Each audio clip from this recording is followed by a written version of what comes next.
Hello everyone, मैं पल्लवी आपका स्वागत करती हूँ अपने channel sky is my limit पे। तो एज प्रॉमिस मैं फिर से एक वीडियो लेकर के आई हूँ जो आप लोगों के लिए काफ़ी इम्पोर्टेंट होने वाला है और हो सकता है यूज़फुल भी काफ़ी हो। तो हम मम्मियाँ हमेशा परेशान रहते हैं बच्चों को टेबल्स कैसे याद कराएं, पहाड़े कैसे याद करें, बच्चे नहीं करते हैं और बहुत जल्दी पहाड़े आ जाते हैं उनकी क्लास में।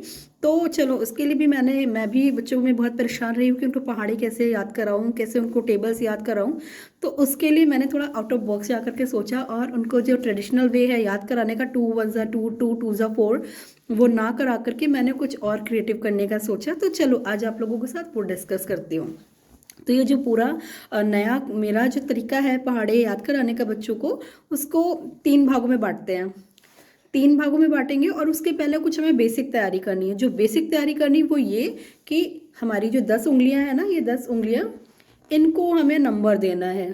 सपोज काउंटिंग करते हैं ना, 1 2 3 4 5 6 7 8 9 10। ये मेरा पैटर्न है काउंटिंग का।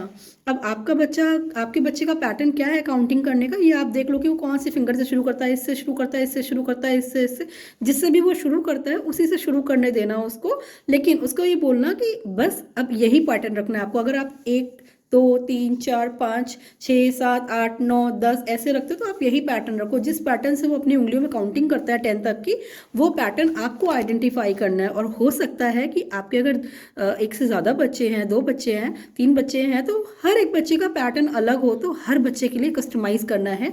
हमारा एक रूल हर बच्चे पे नहीं लग सकता है, ठीक है।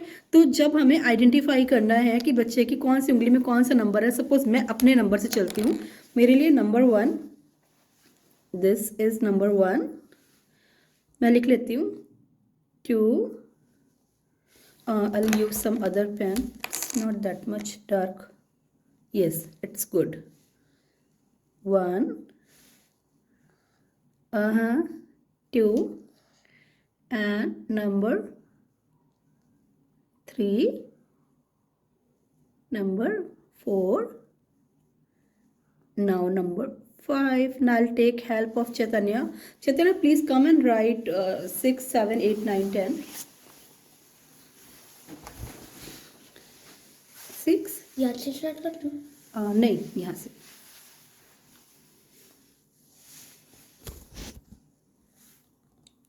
Little darker. This is not. It's not.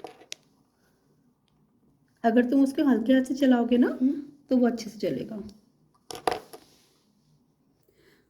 तो जैसे कि मैंने चैतन्य की हेल्प ली लिखने के लिए, आप देख पा रहे हो कि मेरे हाथ में नंबर्स लिख गए हैं। जैसे कि मैं काउंट करती हूँ 1 2 3 4 5 6 7 8 9 10। ये हमारा एक बेसिक है, इसकी प्रिपरेशन है बच्चों को टेबल याद कराने की। इसके बाद चलो हम आज पहले 2 की टेबल लेते हैं, 2 की टेबल।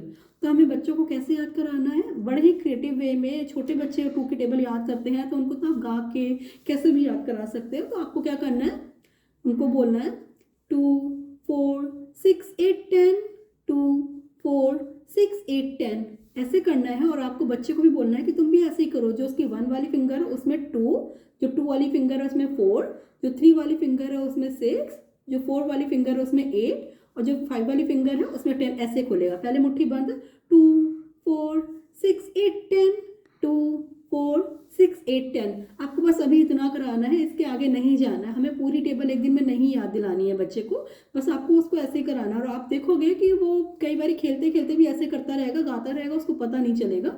तो वो ऐसे करता रहेगा 2 4 6 8 10, 2 4 6 8 10, ठीक है। उसके बाद में हमारा जो इसका पहाड़ों का जो मैंने बोला था 3 स्टेजेस जाएंगी। सेकंड स्टेज में हमें क्या करना है, इस हाथ और इस हाथ के बीच में जो एक ब्रिज बनाना है वो सिखाना है। जैसे 2 4 6 8 10 पे खत्म हुआ तो 10 के बाद जो 12 शुरू होगा उसका हमें कराना है उसको।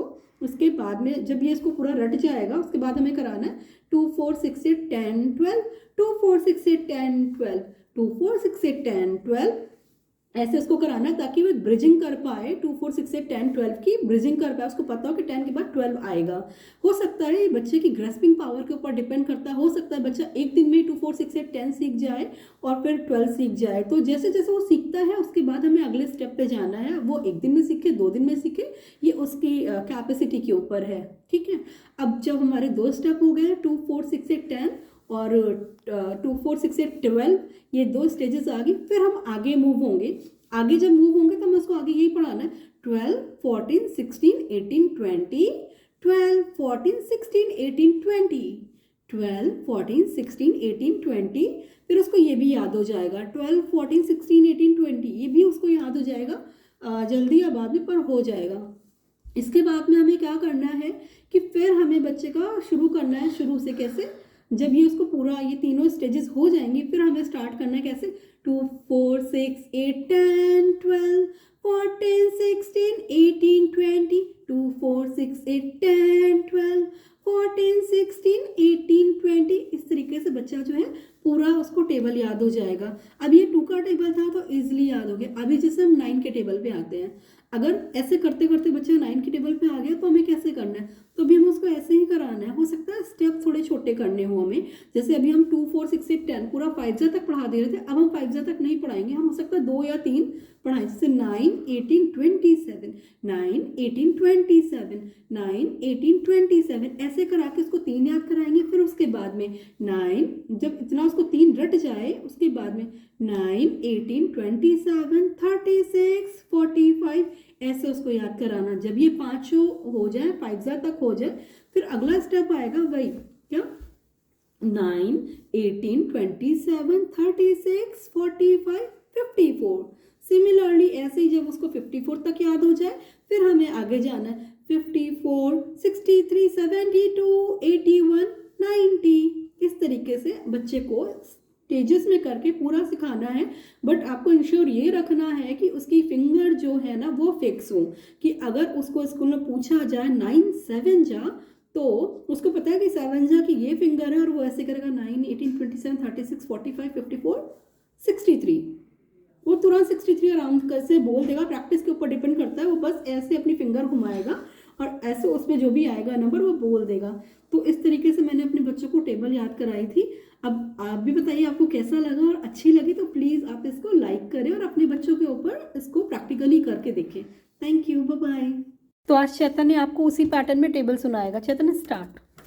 2 4 6 8 10 12 14 16 18 20 3 3 6 9 12 15 18 21 24 27 30 4 4 8 12 16 20 24 28 32 36 40 5 5 10 15 20 25 30 35 40 45 50 12 18 24 30 36 42 48 54 60 7 7 14 21 28 35 42 49 56 63 70 8 16 24 32 40 48 56 64 72 89 18 27 36 45 54 63 72 81 90 10 10 20 30 40 50 60 70 80 90 100। Thank you, bye bye. Thank you so much Chaitanya. Bye.